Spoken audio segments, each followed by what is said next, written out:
આણંદ અને વડોદરાના લોકો માટે સારા સમાચાર। ગંભીરા બ્રિજ રિપેર કર્યા પહેલા તૈયાર થશે વૈકલ્પિક બ્રિજ। કેબિનેટ મંત્રી રમણ સોલંકીની મુલાકાત પછી વૈકલ્પિક બ્રિજ બનાવવા આ નિર્ણય લેવામાં આવ્યો છે।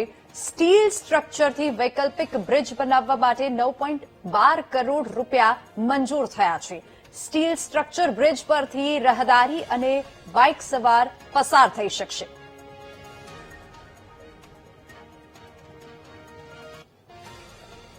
તો આજ મુદ્દે વધુ વિગતો સાથે સંવાદદાતા ઘનશ્યામ ફોન લાઈન પર જોડાઈ ગયા છે। જી ઘનશ્યામ, આ ગંભીરા બ્રિજ રિપેર થાય તે પહેલા જ વૈકલ્પિક એક બ્રિજ બનાવવા માટે સરકારે મંજૂરી આપી છે, તેને લઈને શું વધુ વિગતો?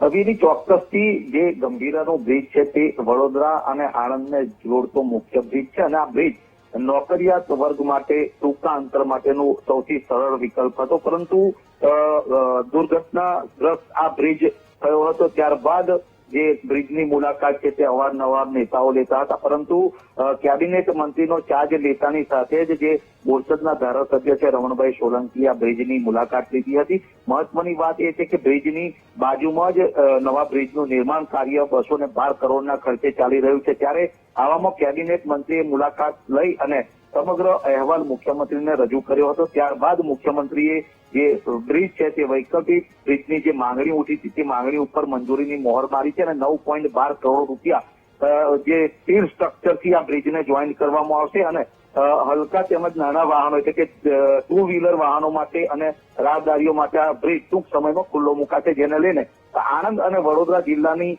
જે પ્રજા છે તેના માટે સારા સમાચાર કહી શકાય। જી ઘનશ્યામ, આભાર સમગ્ર માહિતી બદલ।